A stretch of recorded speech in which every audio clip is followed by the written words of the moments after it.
ओम शांति। ओम शांति। कल तो फिर दादी की पुण्यतिथि मनाई गई।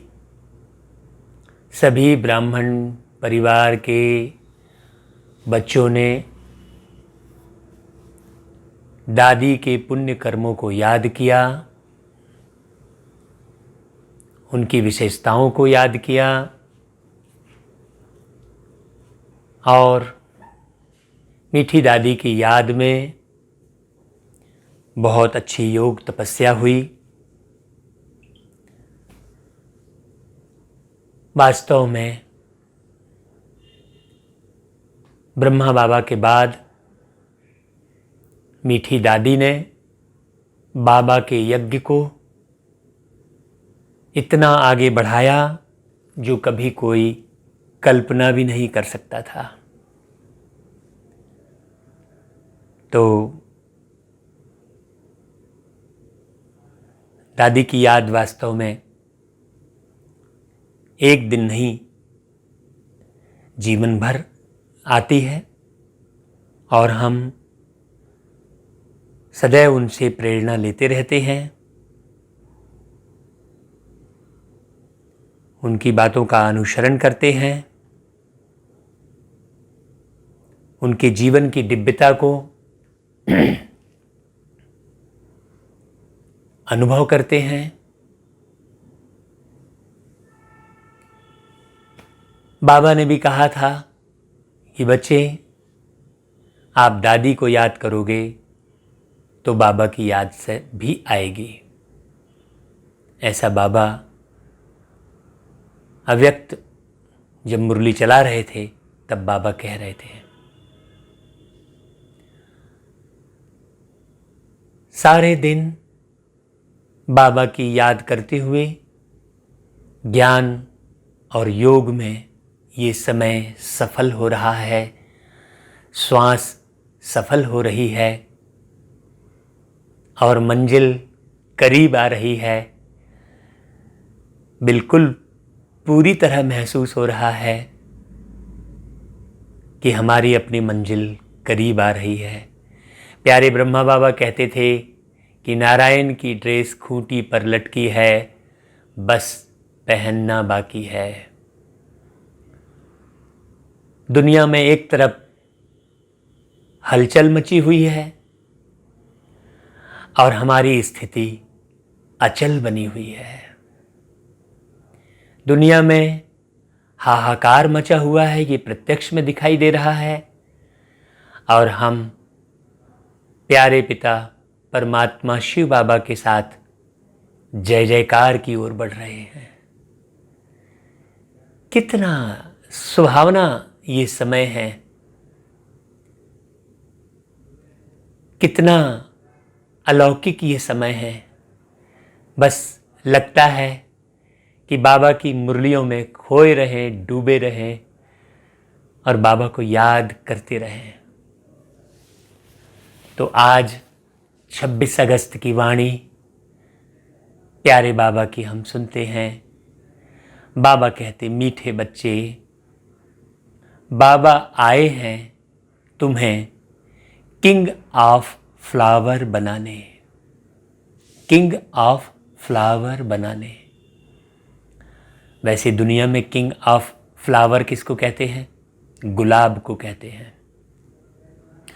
और गुलाब के साथ ही रूहे गुलाब कहना बहुत शोभता है। गुलाब वास्तव में किंग ऑफ फ्लावर क्यों है? क्योंकि एक गुलाब ही एक ऐसा पुष्प है जो कांटों के बीच में खिला रहता है। तो बाबा कह रहा है कि तुम्हें किंग ऑफ फ्लावर बनाने बाबा आए हैं, मतलब कांटों की दुनिया में तुम्हें खिलाने आए हैं, महकाने आए हैं। इसलिए बाबा सावधानी देते हैं कि मीठे बच्चे, विकारों की कोई भी बदबू नहीं होनी चाहिए, क्योंकि वास्तव में सारी दुनिया में जितनी भी प्रॉब्लम्स हैं, जितनी भी समस्याएं हैं, जो भी लड़ाई झगड़े हैं, जो भी मैं मेरापन है, जो भी रोग है, जो भी शोक है, चिंता है, परेशानी है, सबका एक ही कारण है, ये विषय विकार। जितनी भी गंदगी फैली है, जितनी भी अस्वस्थता है, जितनी भी अस्वच्छता है, वो सब विषय विकारों के कारण है। और सारी दुनिया की मनुष्य आत्माएं, अधिक से अधिक मनुष्य आत्माएं विषय विकारों की तरफ ही बढ़ रही हैं।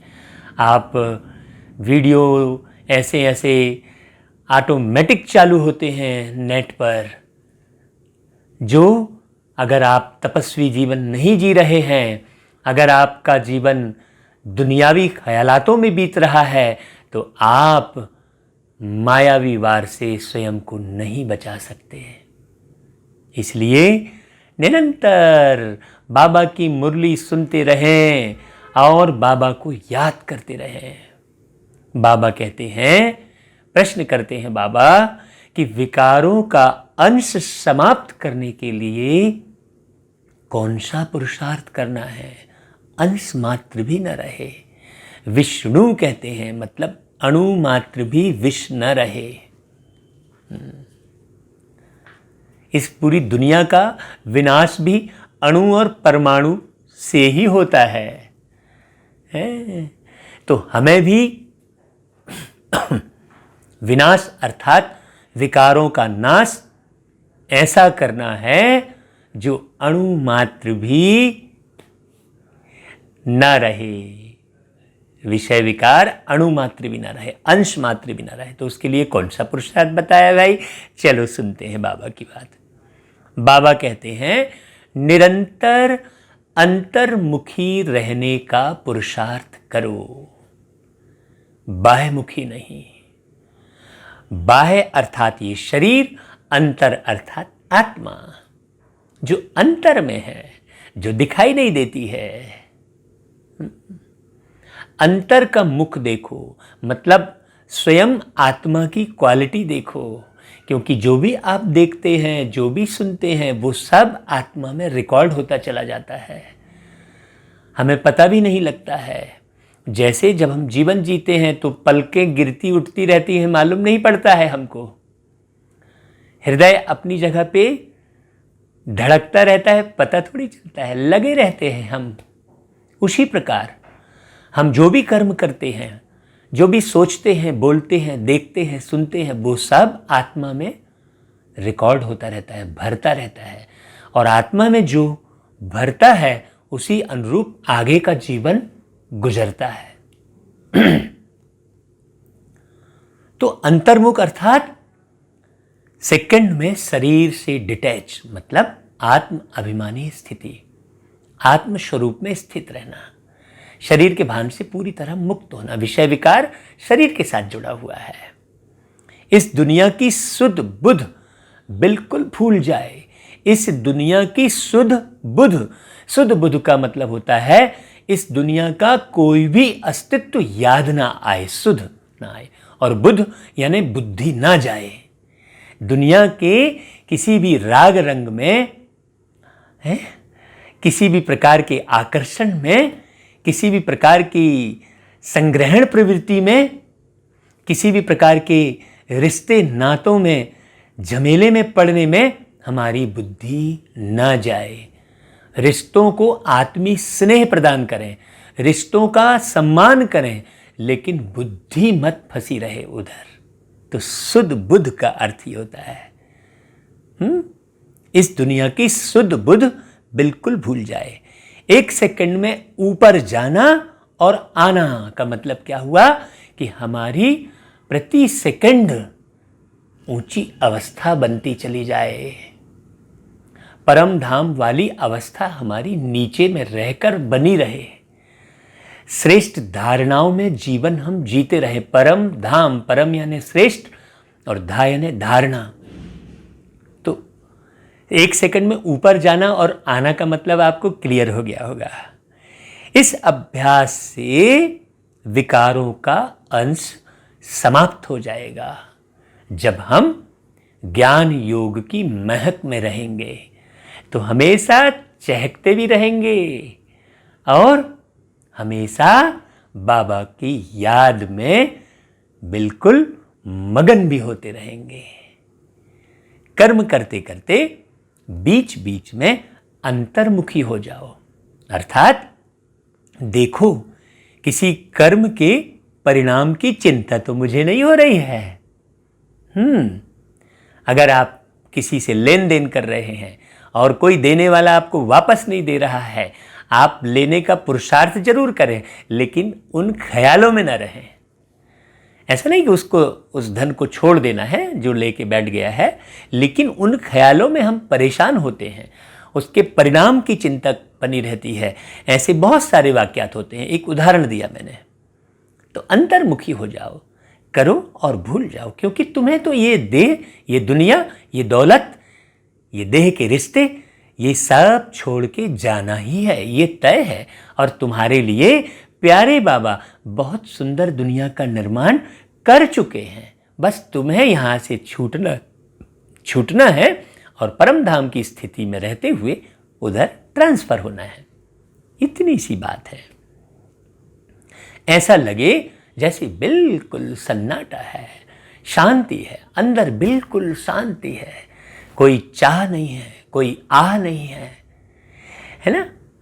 हाँ, किसी भी किस्म की वाह वाह की तरफ हमारी बुद्धि नहीं है कि कोई मुझे वाह करे, कि मैं किसी को वाह वाह करता रहूं। नहीं, ये आह, चाह और वाह से परे जिंदगी हो। बहुत अंतर्मुखी की अवस्था का बहुत प्यारा विश्लेषण है। प्यारे बाबा ने खूब पढ़ाया है। अव्यक्त वाणियाँ आप पढ़ेंगे तो बहुत सुंदर बाबा ने बहुत प्यार से पढ़ाया है। और अव्यक्त वाणियों को पढ़ने का समय सुबह 3 बजे है। कोई भी चुरपुर नहीं। बाबा कहता है ये चाहिए, वो चाहिए, ऐसा होना चाहिए, उसको वैसा करना चाहिए, उसको वैसा नहीं करना चाहिए। ये चुरपुर है, ये चुरपुर है। यह सृष्टि तो जैसे है ही नहीं, ये समझ विकसित करना है। अब मेरे लिए यह सृष्टि तो जैसे है ही नहीं, मेरी सृष्टि का निर्माण तो मेरी दृष्टि से हो चुका है। ऐसी दृष्टि का मतलब ऐसा दृष्टिकोण। अच्छा, फिर आगे मुरली बढ़ाते हैं। बाबा कहते ओम शांति।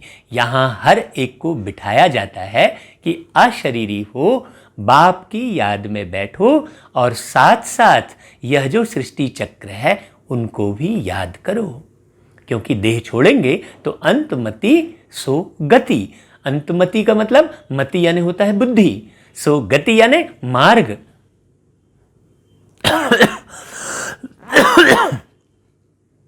तो जैसा अंतमति मतलब देह से निकलते समय जैसी बुद्धि होगी वैसा आप मार्ग पकड़ेंगे। तो बाबा कहता है इसलिए सृष्टि चक्र उनको भी याद करते रहो। मनुष्य तो 84 के चक्र को समझते नहीं हैं, समझेंगे ही नहीं। जो 84 का चक्र लगाते हैं वही समझने आएंगे। ये बड़ी गहन गंभीर बात है।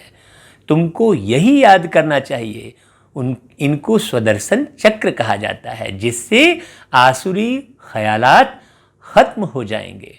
ऐसे नहीं कि कोई असुर बैठे हैं जिनका गला कट जाएगा। स्वदर्शन चक्र। सारे दिन में हमने किन ख्यालों में जीवन बिताया, ये दिन पूरा किन ख्यालों में बिताया। दिन जिन ख्यालों में बिताते हैं रात भी उसी प्रकार से नींद होती है। हाँ, नहीं तो नींद में भी विकर्म हो जाते हैं। बाबा कहता है मनुष्य स्वदर्शन चक्र का भी अर्थ नहीं समझते हैं। यह ज्ञान तुम बच्चों को यहाँ मिलता है। कमल फूल समान गृहस्थ व्यवहार में रह पवित्र बनो। मूल बात है। बाबा गृहस्थी छोड़ने की बात नहीं कर रहे हैं, गृहस्थ व्यवहार में रहें। मतलब अपने गृहस्थ में, अपने रिश्ते नातों में व्यवहार निभाएं, मधुर व्यवहार रखें। हाँ, उनको ये नहीं लगे कि आपने दूरी बना ली है। अंतर का व्यवहार मधुर रहे, कोई आपसे नहीं चिढ़ेगा, कोई आपसे गलत व्यवहार नहीं करेगा, गारंटी है। आप दूरी बना के भी रखेंगे तो भी दिल से करीब रखें सबको, देह से भले दूरी बना के रखें। वास्तव में प्रेम तो दिल से ही होता है दिल से ही होता है। कोई चेहरा देखता है, कोई देह देखता है, कोई धन देखता है, कोई दौलत देखता है, कोई पद देखता है, वो वास्तव में प्रेम नहीं है। प्रेम दिल से होता है।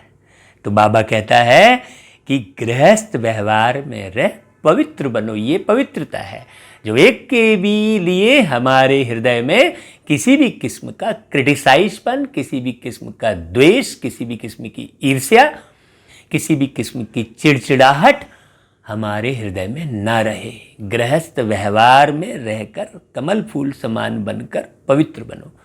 भगवानुवाच है ना, यह एक जन्म पवित्र बनने से बाबा गारंटी लेते हैं कि 21 जन्म तुम पवित्र दुनिया का मालिक बनेंगे। फिर वहाँ सुंदर गृहस्थी होगी, सब एक दूसरे से बहुत प्यार से रहेंगे। हाँ, कोई खिटपिट, कोई लेन देन, किसी भी किस्म का सुख दुख शब्द ही नहीं रहेगा, सुखी में ही रहेंगे। बाबा कहता है सतयुग को कहा जाता है शिवालय, कलयुग है वेश्यालय। वेश्यालय का मतलब जहां विष ही है, विषय विकार ही है सबके मन चित्त में। हर एक व्यक्ति के मन चित्त में विषय विकार है। नहीं तो लोग कहें अरे यार आपने वेश्यालय कैसे बोल दिया। वेश्यालय मतलब केवल यही बात नहीं है कि कोई एक माने नारी उस मार्ग में चली गई है, नहीं। जिसके अंदर विषय विकार रह रहा है और विषय विकारों के साथ जो जीवन जी रहा है, विषय विकारों के साथ वो अपने आलय में रह रहा है, आलय मैंने उसका घर, वो वेश्यालय है। आज प्रत्येक घर में विषय विकार है।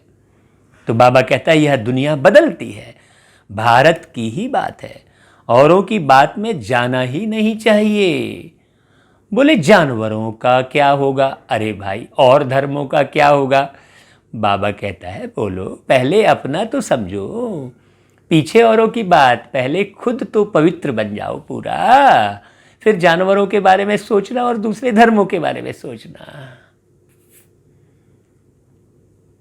अरे भाई तुम खुद अपना धर्म भूल दुखी हुए हो, भारतवासी ही अपने धर्म को भूल दुखी हुए, अर्थात तुम बच्चे, ओरिजिनल भारतवासी। बाबा कहता है तुम बच्चे हो जो बाबा के ज्ञान को सुन रहे हो, भारत में ही पुकारते हैं तुम मात पिता हम बालक तेरे, तुम्हारी कृपा से सुख घनेरे, ये कहते हैं। विलायत में मात पिता अक्षर नहीं कहते हैं, वह सिर्फ गॉड फादर कहते हैं, मात पिता नहीं कहते हैं। देखो ये बारीक बात है। और वहीं से आया है डैड और माम मम्मी। डैड यानी डैड का मतलब मरा हुआ, मम्मी यानी जिसमें लाश को रख के ले जाते हैं क्रिश्चियन धर्म में, तो ऐसे शब्द वहाँ से आए हैं। बाबा कहता है बरोबर भारत में ही सुख घनेरे थे, कब? सतयुग में, अर्थात जब सच्चाई पे लोग चलते थे। भारत स्वर्ग था, यह भी तुम जानते हो। बाप आकर कांटों को फूल बनाते हैं, कांटों को फूल बनाकर कहाँ छुप गए तुम बाबा, मधुबन की धरनी सजाकर कहाँ छुप गए तुम बाबा। बाबा कांटों को फूल बनाकर अव्यक्त रूप ले लिए। मुझे वो गीत याद आ गया बीच में, कांटों को फूल बनाने वाली बात में। बाप को बागवान कहते हैं, बुलाते हैं आकर कांटों को फूल बनाओ। बाप फूलों का बगीचा बनाते हैं। कांटे कौन है? कांटे हैं कांटे हैं मन में, बुद्धि में, संस्कारों में छिपे हुए विषय विकार, ये कांटे हैं। माया फिर कांटों का जंगल बनाती है। मनुष्य तो कह देते हैं ईश्वर तेरी माया बड़ी प्रबल है, ना ईश्वर को जानते ना माया को समझते हैं। बाबा कहते हैं कि मनुष्य क्या कह रहे हैं कि ईश्वर तेरी माया बड़ी प्रबल है। अरे ईश्वर की क्या माया है भाई? माया को भी नहीं जानते हैं ना कि माया क्या चीज़ है। कहते हैं राम जी की माया कहीं धूप कहीं छाया, ऐसा कह देते हैं। बाबा कहते हैं कोई ने अक्षर कहा बस रिपीट करते रहते हैं, अर्थ कुछ नहीं जानते हैं। ये बाबा कह रहा है ना, तुम बच्चे समझते हो यह ड्रामा का खेल है, राम राज्य का और रावण राज्य का। रावण कोई चैतन्य में आत्मा थोड़ी है, प्रत्येक मनुष्य के अंदर जो विषय विकार है वही रावण है। 5 विकार स्त्री में, 5 विकार पुरुष में, ऐसे मिलके 10 सिर का रावण हो गया। बाबा कहते हैं राम राज्य में सुख, रावण राज्य में दुख है। रामायण में लिखा भी है कि राम राज्य सपने हूँ दुख नाही, मतलब राम के राज्य में सपने में भी दुख नहीं था। आप जो रामायण पढ़ते हैं उसमें तो सारा दुख ही दुख है, सारा दुख दिखाते हैं, सब रो रहे हैं, पूरे अयोध्यावासी रो रहे हैं, दिखाते हैं। वास्तव में राम राज्य सपने हूँ दुख नाही, ये जो चौपाई तुलसीदास जी ने लिखी है, ये धनुर्धारी राम के लिए नहीं है। हाँ, ये त्रेता युग के राजा राम की कहानी है। उनके राज्य में सपने में भी दुख नहीं था। ये बड़ी गहन गंभीर बात है, और वो सतयुग और त्रेता युग का निर्माण अभी प्यारे शिव बाबा कर रहे हैं। बाबा कहता है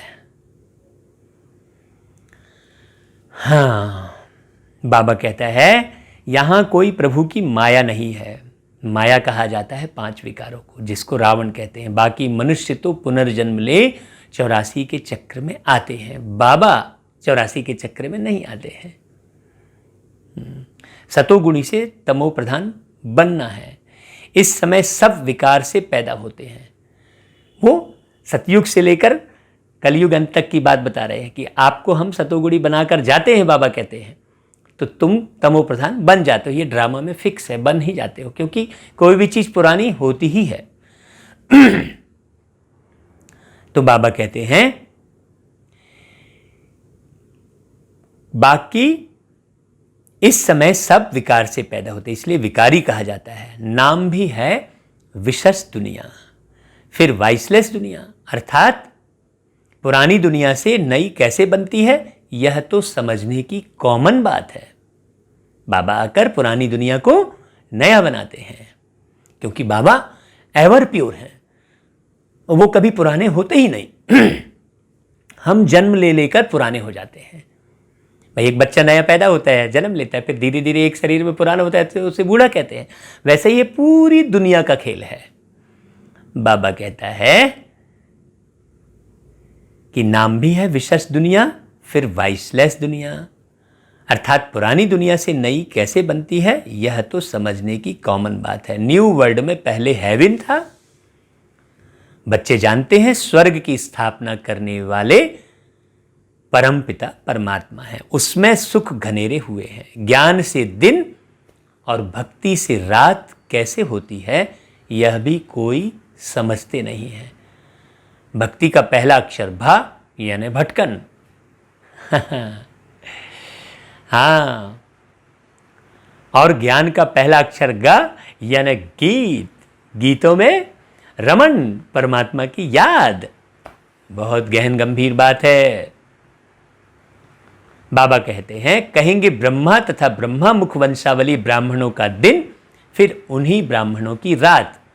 ब्राह्मणों का दिन सतयुग और ब्राह्मणों की रात कलयुग, और ये संगम युग बीच का अमृत बेला। दिन और रात यहाँ होता है, यह कोई नहीं समझते। प्रजापिता ब्रह्मा की रात तो जरूर उनके ब्रह्मा मुख वंशावली ब्राह्मणों की भी रात होगी।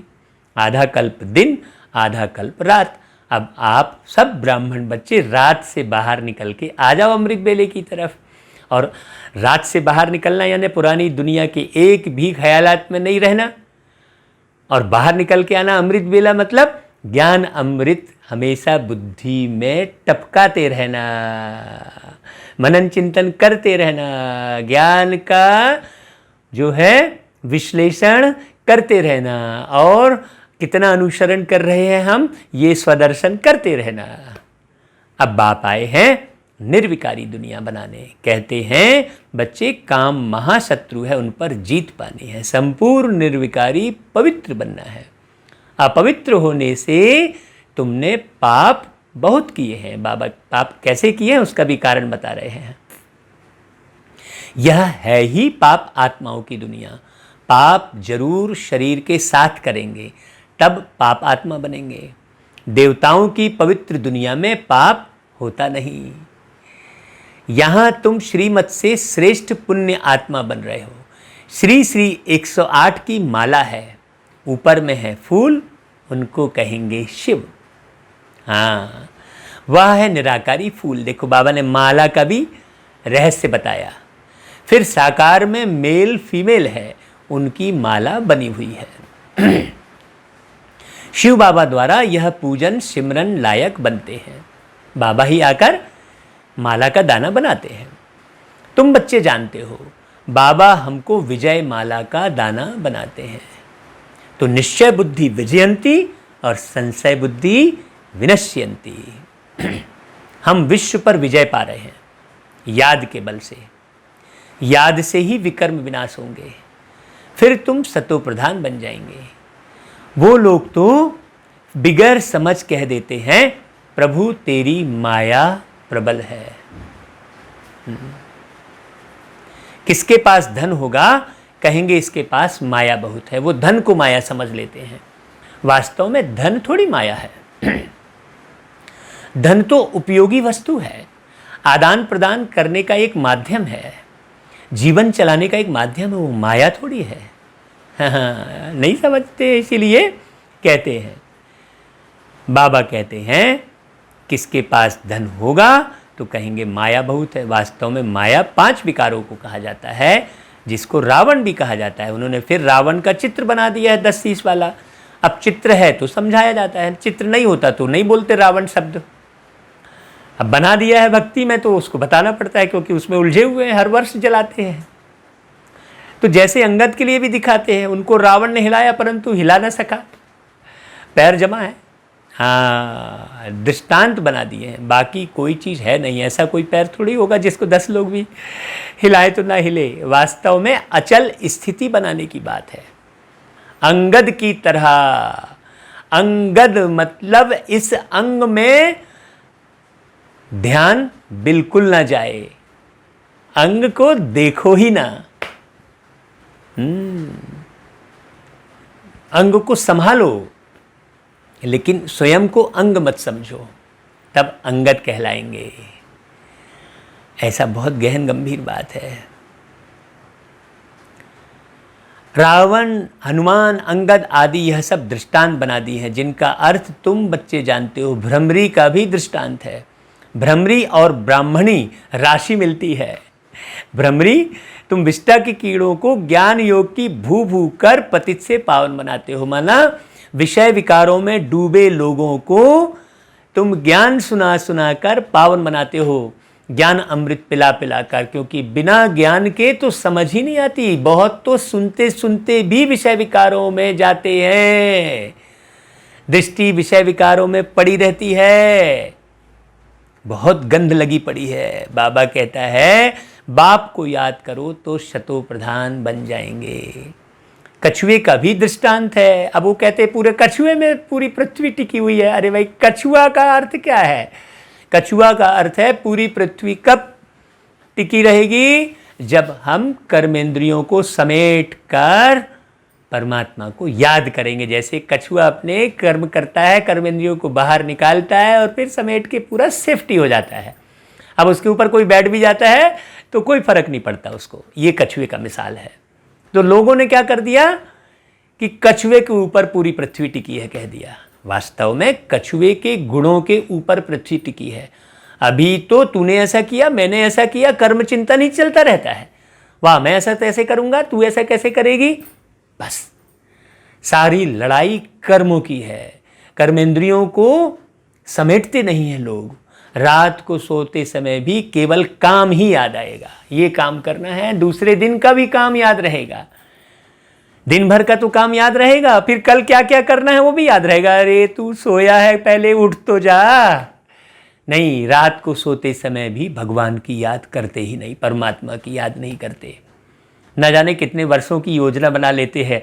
मने श्वास का ठिकाना नहीं है, पल भर का ठिकाना नहीं है। कहते हैं इंतजाम 100 साल का, और जिंदगी का कोई ठिकाना नहीं, और इंतजाम 100 साल का करे पड़े, कई पीढ़ियों का धन जमा करे पड़े। कितनी मूर्खता कहलाएगी।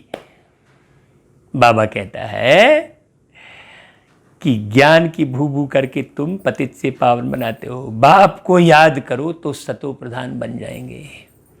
कछुए का भी दृष्टांत है। इंद्रियों को समेटकर अंतर्मुख हो बैठ जाते हैं। तुमको भी बाप कहते हैं भल कर्म करो फिर अंतर्मुख हो जाओ, अर्थात आत्मा को देखो कितना जमा है आत्मा में। जब आत्मा का ध्यान करोगे तब तो मालूम पड़ेगा ना कि कितना जमा किया है। नहीं, अंत समय में बहुत पछताना पड़ेगा मीठे भाइयों बहनों। अगर आपने आत्मा की जमा पूंजी का हिसाब किताब नहीं रखा तो लाख मुरली सुन लो, चाहे लाख योग लगा लो, लेकिन अंतर्मुखी का अर्थ ये हुआ कि आत्मा में कितना जमा है और आत्मा क्या कर रही है, आत्मा का ध्यान किधर जा रहा है, क्योंकि करने वाले तुम आत्मा ही हो ना शरीर के माध्यम से। तो बाबा कहता है जैसे कि यह सृष्टि है ही नहीं, ऐसा ख्याल हो। जैसे कि यह सृष्टि तुम्हारी है ही नहीं, मतलब तुम हमेशा अपनी सतयुगी सृष्टि की स्मृति में रहो। चुरपुर बंद हो जाती है। हमको तो दया आती है, अंदर से रहम आता है आत्माओं की दशा को देखकर। सारी दुनिया में हम घूमते हैं, बाबा ने खूब घुमाया। ट्रेन में यात्रा करते तो आत्माओं की अवस्था देखकर लगता है हे भगवान क्या है इनका, चिंता भी होती है। बाबा कहते हैं कि भक्ति मार्ग में बाहर मुखी बन पड़ते हैं। भाई बाहर मुखी है ना, ये मूर्ति का श्रृंगार चल रहा है तो अब ये कलर का कपड़ा, तो वो तो पूरा तो जैसे इस शरीर को कर रहे वैसे वो मूर्ति को कर रहे, तो बाहर मुखी हुए ना। वस्तुओं में ही तो बुद्धि लगी हुई कहलाएगी क्या है? खुशबू में बुद्धि लगी है तो स्वाद में बुद्धि लगी है, तो अशरीरी तो हुए ही नहीं। उस परमात्मा को मन बुद्धि से याद तो किया ही नहीं, सारा मन तो वो भक्ति की सामग्री समेटने में लगा है। और अगर एक सामग्री भी पूजा की कम आ गई तो देख क्रोध आ गया। पंडित जी भी क्रोधित हो गए, घर का मालिक भी क्रोधित हो गया अपने बेटे पर। अरे तेरे को बोला था ना, तू वो पूजा की सामग्री क्यों भूल गया, देख सब पूरी पूजा ही डिस्टर्ब कर दी। आप बताओ। तो मतलब विकारों में रहकर पूजा कर रहे हैं। क्रोध भी तो विकार है ना, ईर्ष्या भी तो विकार है ना, चिड़चिड़ापन भी तो विकार है ना। समझने की जरूरत है। बाबा कहते हैं कि गीत गाना यह करना कितना हंगामा कितना खर्चा होता है। हाँ, फिर चलो इस मौसम में ये गीत बजेंगे, उस मौसम में वो गीत बजाएंगे। सोचो बाबा देखो कितना शरीरी है। ये बड़ी समझने की बात है। जो पवित्र रहेगा उसी को ये बात समझ में आएगी। नहीं तो ये बात सुनकर कोई मन में खटास भी पैदा कर लेगा कि अरे ये क्या क्या बोल रहे हैं। कितने मेले लगते हैं बताओ, भीड़ लगा के मेले में जाते हैं, और कितने तो दब चप के वहाँ ख़त्म हो जाते हैं। माने ऐसी भीड़, जरा भी किसी ने कुछ छेड़खानी कर दी तो बस सारी की सारी भीड़ ऐसी भागती है। जो किसी के ऊपर पैर रख के कोई दब रहा है, कोई कछ हो रहा है, ऐसे भय में भागते हैं कि वो जो मेला है पूरा झमेला बन जाता है। गए थे कहाँ? भगवान की भक्ति करने, कुंभ में नहाने, और हुआ क्या? तो बाबा कहता है कितने मेले लगते हैं। बाप कहते हैं यह सब छोड़ अंतर्मुख हो जाओ। ऐसा कोई नहीं पढ़ा सकता मीठे भैया। प्यारा बाबा जितनी गहराई से पढ़ा रहा है उसको बहुत गहन गंभीर होकर पढ़ने और अनुसरण करने की जरूरत है। बहुत समझने की जरूरत है मीठे भैया। बाबा कहता है जैसे कि यह सृष्टि है ही नहीं, अपने को देखो, अपने को देखो। हम जैसा बाबा कह रहा है वैसे लायक बने हैं। बाबा एकदम बारीक बारीक श्रृंगार कर रहा है। हाँ, जैसे एक कलाकार बहुत बारीक हथौड़ी लेकर नाक कान आंख मुंह पलकें बनाता है ना, ऐसा ही बाबा भी बारीक बारीक ज्ञान सुनाकर आत्मा को बहुत प्योर बना रहे हैं। बहुत समझने की बात है। तो बाबा कहता है, पूछते हैं बाबा, कोई विकार तो सताता नहीं है ना तुमको? पूछ रहे हैं बाबा। आप कमेंट में जवाब दे देना। लोग मुरली पूरी सुनते ही नहीं है, बताओ। मन ही नहीं लगता मुरली सुनने में, एक भी कमेंट नहीं देखने को मिलते हैं। हमें तो बड़ा भारी वंडर लगता है कि लोग कैसे इस तरफ ध्यान नहीं दे रहे हैं। बाबा कहते हैं, हम बाप को याद करते हैं? पूछो अपने हृदय से, कितना समय बाप को याद करते हैं? बाप जो विश्व का मालिक बनाते हैं, ऐसे बाप को दिन रात याद करना चाहिए, लेकिन समझ ही नहीं है। बस ये गीत, वो संगीत, वो व्हाट्सएप में ढेर फोटो भेज देंगे, फोटो ही फोटो, फोटो ही फोटो। अब उसको मिटाने की मेहनत करवाते हैं। लोग ये भी नहीं समझते हैं कि ये भी हम एक बहुत विकर्म खड़ा कर रहे हैं, क्योंकि दूसरे को मेहनत तो लग रही है ना। आप ढेर फोटो भेज दिए, भले आप शिव बाबा का बिंदु वाला चित्र भेज दिए। अरे भाई, हमें हर क्षण हर व्यर्थ की बातों में फुल स्टॉप लगाना है, वो है बिंदु रूप बनना, ना कि बिंदु बिंदु का फोटो भेजे चले हैं। जो ब्रह्मा बाबा का फोटो भेजे चले हैं ढेर। देखिए कितना विकर्म जमा होता है। सूक्ष्म है बहुत, ज्ञान बड़ा गहरा और सूक्ष्म है, इसे समझने की जरूरत है। बाबा कहता है, हम आत्मा हैं, हमारा वह बाप है, अंदर में यह चलता रहे। अब हम नई दुनिया के फूल बन रहे हैं। हाँ, अक व टांगर का फूल नहीं बनना है, अक्का व टांगर का फूल नहीं बनना है। हमको तो एकदम किंग ऑफ फ्लावर, बिल्कुल खुशबूदार बनना है। किंग ऑफ फ्लावर मतलब रूहे गुलाब बनना है। कोई बदबू ना रहे, बुरे ख्यालात निकल जाने चाहिए। हाँ, उसमें कोताही मत बरतना। माया के तूफान गिराने के लिए बहुत आएंगे, ये भी बाबा इशारे दे रहे हैं कि माया के तूफान गिराने के लिए बहुत आएंगे। कर्मेंद्रियों से कोई विकर्म नहीं करना है। जैसे उदाहरण के तौर पर आप किसी के घर में गए और आपके मन में कोई सामान उठाने की इच्छा हो गई, लेकिन आपने नहीं उठाया, तो नहीं उठाया तो वो चोरी का इल्जाम तो नहीं लगेगा। तो बाबा कहता है, मान लो ख्यालात आ भी गए तो कर्मेंद्रियों से विकर्म नहीं करना है, इन आंखों से गलत नहीं दिखाना है। बाबा कहता है, इन आंखों से गलत नहीं दिखाना, मैंने आत्मा को इन आंखों से गलत नहीं दिखाना है ना। बाबा कहता है, बाप को याद कर खाने से भोजन भी पवित्र हो जाता है।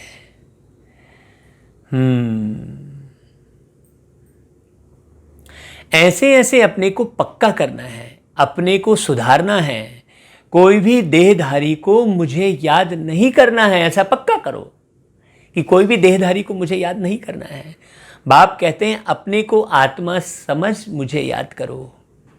शरीर निर्वाह अर्थ कर्म भी भले करो, उनसे भी टाइम निकाल सकते हो, क्योंकि सारा दिन और सारी रात तो काम नहीं करते हो ना। भोजन खाने समय भी बाप की महिमा करते रहो, सतयुग की याद करते रहो।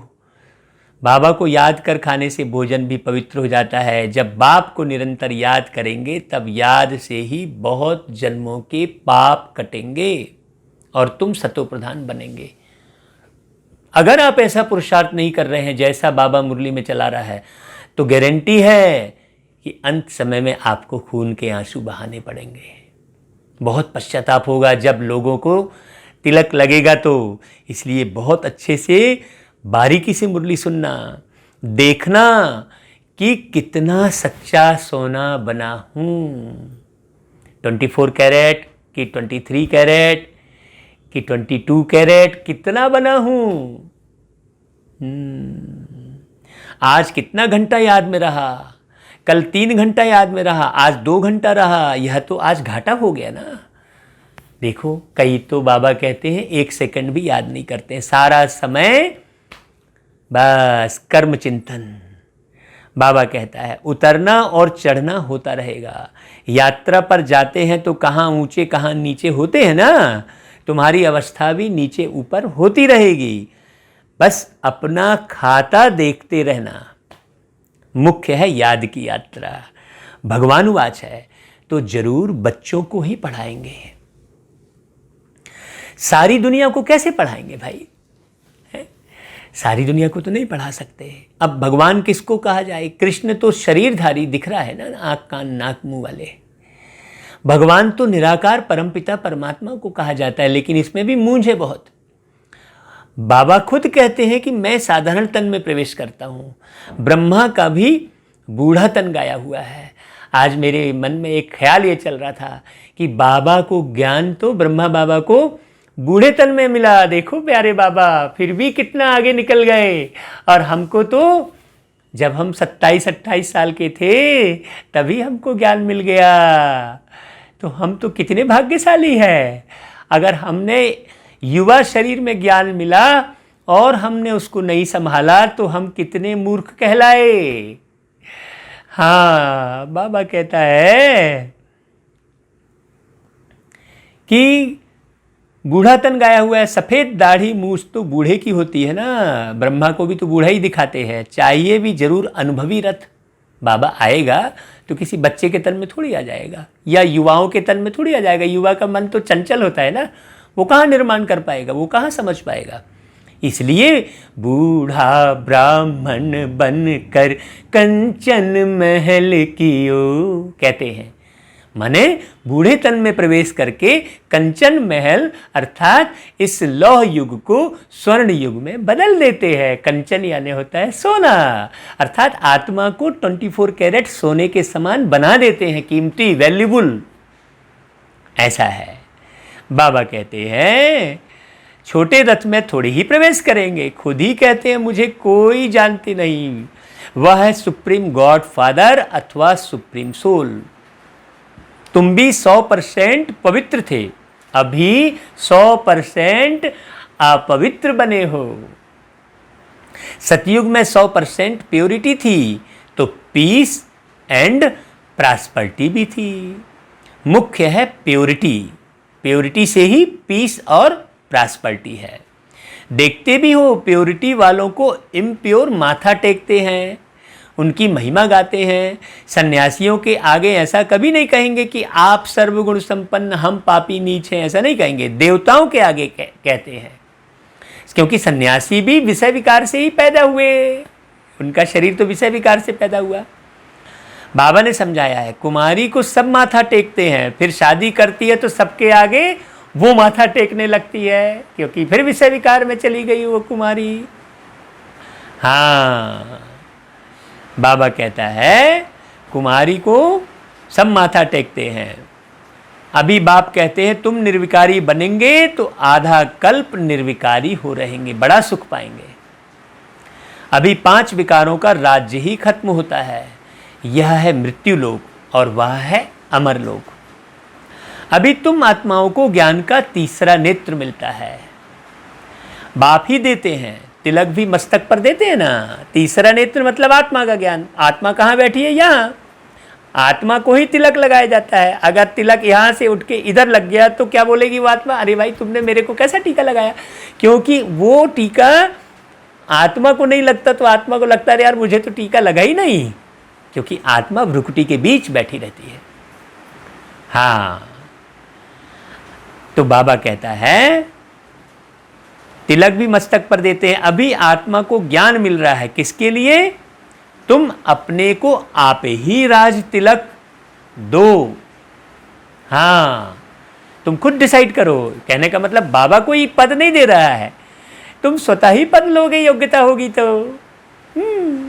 भाई इंजीनियरिंग की पढ़ाई पढ़ने वाला किराने की दुकान में जाके नौकरी थोड़ी मांगेगा, वो तो स्वतः ही उस स्थान पर जाएगा ना। तो जैसी पढ़ाई वैसा पद। बाबा कहते हैं अभी आत्मा को ज्ञान मिला है। जैसे बैरिस्ट्री पढ़ते हैं तो पढ़कर अपने को आप ही बैरिस्ट्री का तिलक देते हैं। देखो उदाहरण दिया बाबा ने। पढ़ेंगे तो तिलक मिलेगा, आशीर्वाद से थोड़ी ही मिलेगा। कहे नहीं बाबा हमारे ऊपर आशीर्वाद कर दो, नहीं, फिर तो सबके लिए ऊपर जो है आशीर्वाद कर दें बाबा, सबके ऊपर टीचर कृपा करे, सब पास हो जाएं, फिर कोई फेल ही ना हो। नहीं, पढ़ाई के आधार पर है। बच्चों को अपने को आप ही रास्ते लग देना है।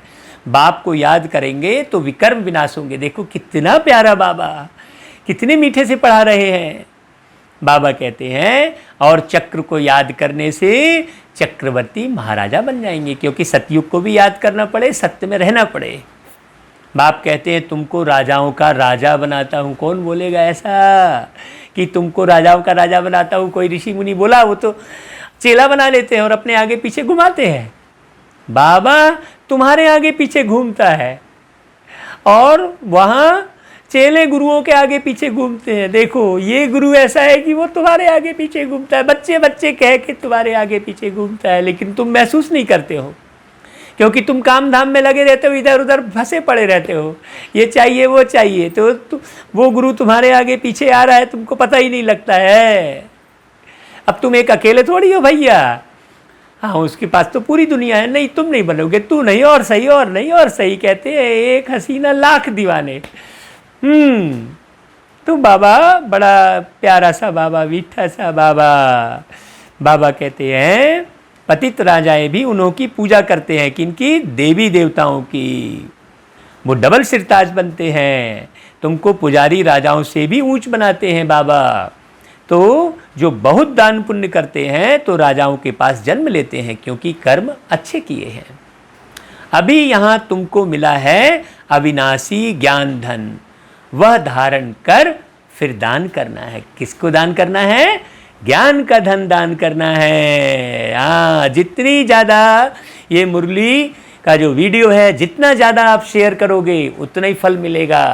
हाँ, बहुत ज्ञान का मनन चिंतन करके हमने कहा कि आप भी मनन चिंतन करके वीडियो बना के भेजिए भाई, ताकि हम सबको भेजें तो आपकी भी सेवा होगी बढ़िया। बाबा कहते हैं वह पढ़ाई है अल्पकाल के लिए। विलायत से पढ़कर आते हैं, आने से ही हार्ट फेल हो जाते हैं तो पढ़ाई खत्म। विलायत से पढ़ के आए तो हार्ट फेल हो गया, हो गई खत्म पढ़ाई, विनाशी हो गई ना, मेहनत सारी मुफ्त में गई। तुम्हारी मेहनत ऐसे नहीं जा सकती। तुम जितना अच्छा पढ़ेंगे उतना 21 जन्म तुम्हारी पढ़ाई कायम रहेगी। क्यों?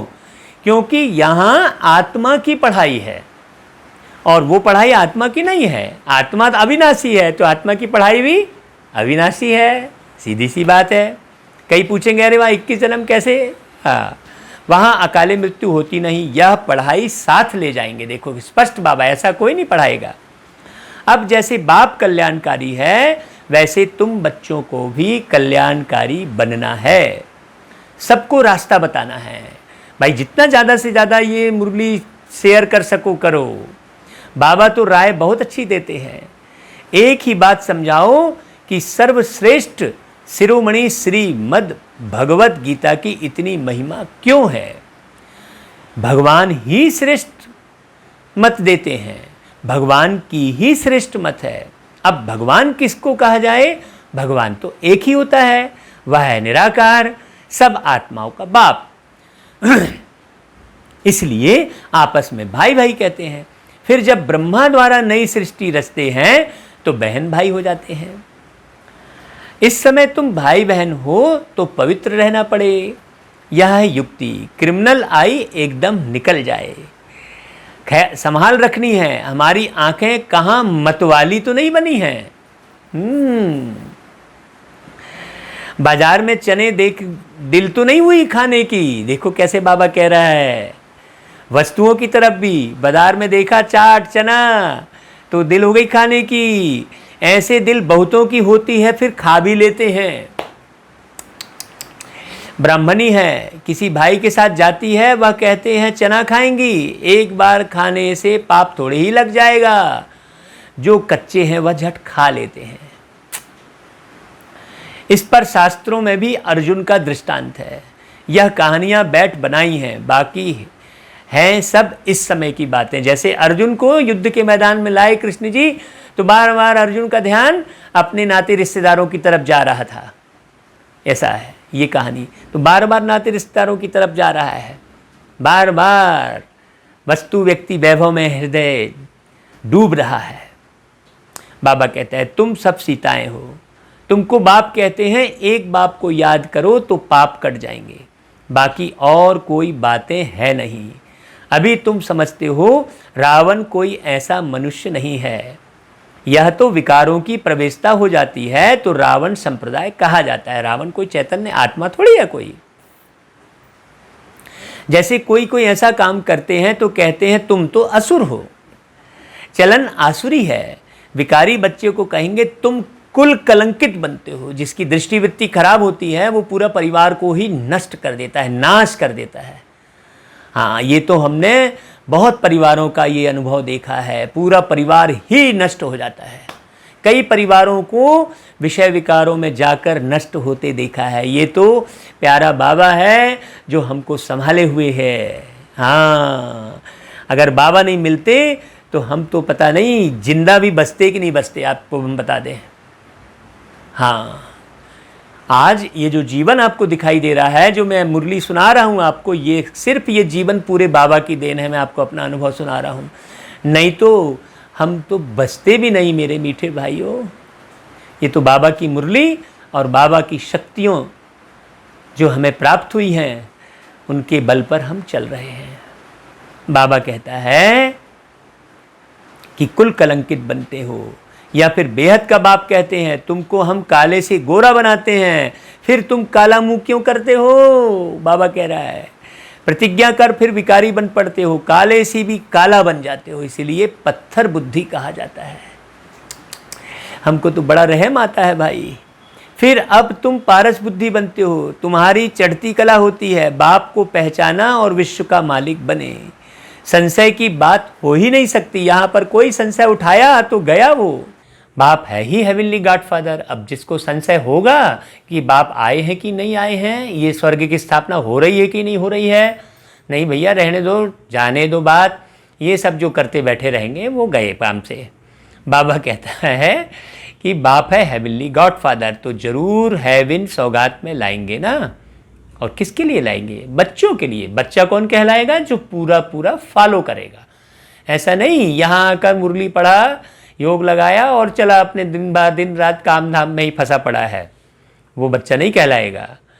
शिव जयंती भी मनाते हैं, क्या करते होंगे? व्रत आदि रखते होंगे। वास्तव में व्रत रखना चाहिए विकारों का, लेकिन वो तो होता नहीं है। विकार में नहीं जाना है, इनसे ही तुमने आदि मध्य अंत दुख पाया है। बाबा मूल बात बता रहे हैं। अब यह एक जन्म पवित्र बनो, क्योंकि वो एवर प्योर है ना, तो एक ही बात कहते हैं हमेशा, पवित्र बनो, योगी बनो। पुरानी दुनिया का विनाश सामने खड़ा है, इससे बड़ा भविष्य कोई नहीं बता सकता। सबसे बड़ा भविष्य वक्ता प्यारा बाबा है। तुम देखना भारत में 9 लाख जाकर रहेंगे, स्पष्ट कह दिया बाबा ने। फिर शांति हो जाएगी और धर्म ही नहीं रहेंगे जो ताली बजे। एक धर्म की स्थापना, बाकी अनेक धर्म विनाश हो जाएंगे, स्पष्ट कह रहे हैं प्यारे बाबा। ऐसा कोई कह नहीं सकता ऐसी अथॉरिटी के साथ। इससे सिद्ध है कि वो विश्व अथॉरिटी सबका मालिक एक बात कर रही है, उससे डरना भी चाहिए हमको। और अगर आप बाप बना लिए उनको, उनकी याद कर रहे हो, तो फिर डर भी नहीं रहेगी, किसी भी किस्म के डरने की आवश्यकता नहीं। अच्छा, मीठे मीठे सिकी लधे बच्चों प्रति मात पिता बाप दादा का याद प्यार और गुड मॉर्निंग। रूहानी बाप की रूहानी बच्चों को नमस्ते, और हम रूहानी बच्चों की रूहानी मात पिता बाप दादा को याद प्यार गुड मॉर्निंग और नमस्ते बाबा।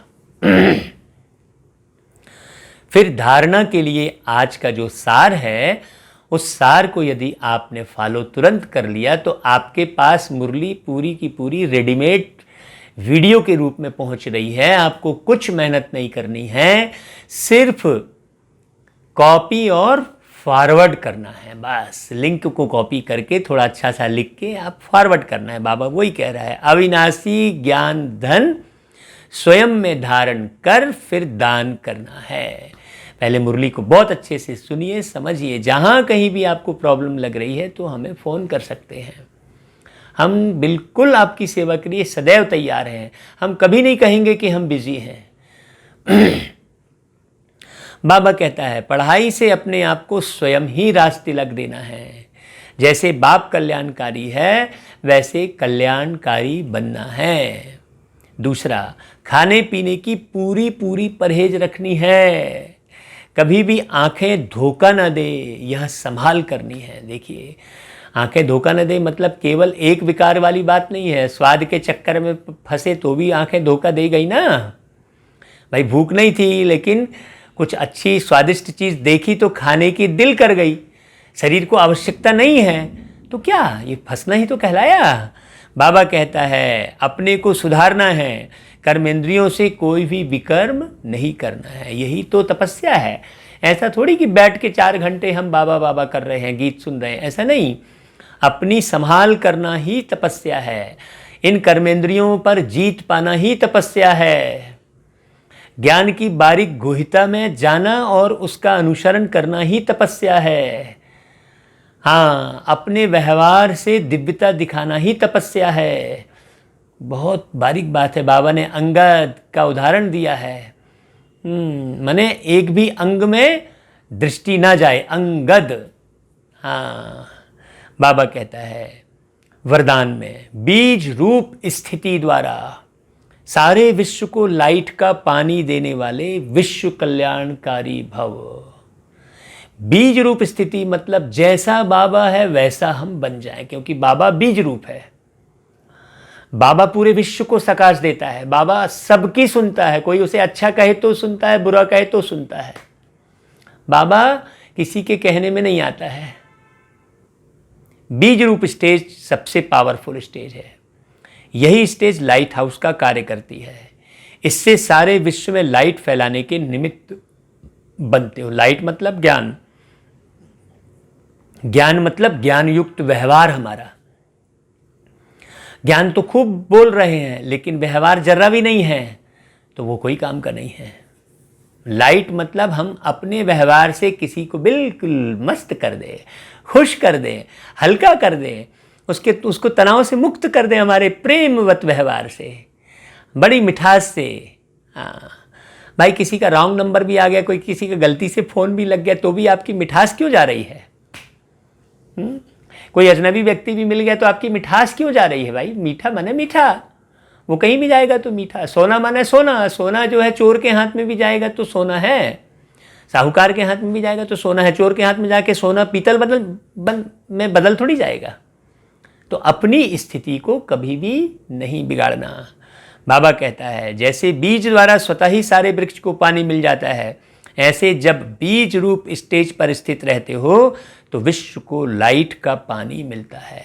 लाइट माने आपके जो आप लाइट रहते हैं, जो हल्का रहते हैं, तनाव मुक्त रहते हैं, खुशनुमा रहते हैं, मस्त रहते हैं, बाबा की याद में रहते हैं, ये लाइट कहलाएगा। लेकिन सारे विश्व तक अपनी लाइट फैलाने के लिए विश्व कल्याणकारी की पावरफुल स्टेज चाहिए। माने पार्टिकुलर किसी व्यक्ति विशेष में मन लगा है, मेरा केवल अपना बस 4 लोगों का परिवार यदि आपको दिख रहा है तो वो विश्व कल्याणकारी स्टेज नहीं कहलाएगी। सारा जग परिवार है अपना। इसके लिए लाइट हाउस बनो, ना कि बल्ब। हर संकल्प में स्मृति रहे कि सारे विश्व का कल्याण हो। जैसे समुद्र में एक लाइट हाउस होता है, वो हर जहाज को रास्ता दिखाएगा। अच्छा भाई, फिर स्लोगन, एडजस्ट होने की शक्ति। एडजस्ट होने की शक्ति बहुत प्यारा स्लोगन है। नाजुक समय पर पास विद आनर बना देगी। हाँ, हर जगह एडजस्ट होना। अरे यहाँ अच्छा नहीं लग रहा है, ये ठीक से सोना नहीं हो पा रहा है, ये खाना ठीक से नहीं हो पा रहा है, वो व्यक्ति ठीक नहीं लग रहा है, यहाँ तो मैं नहीं रह सकता, वहाँ तो मैं नहीं रह सकता। ये जो अवस्था है ये एडजस्ट नहीं हो रहे हैं। अगर आपको हर जगह आप एडजस्ट हो जाते हैं तो एडजस्ट होने में आपके अंदर एक आत्मी शक्ति का विकास होता है। उससे आप नाजुक समय पर भी पास विद आनर बन जाएंगे। अच्छा भाई, ओम शांति, ओम शांति।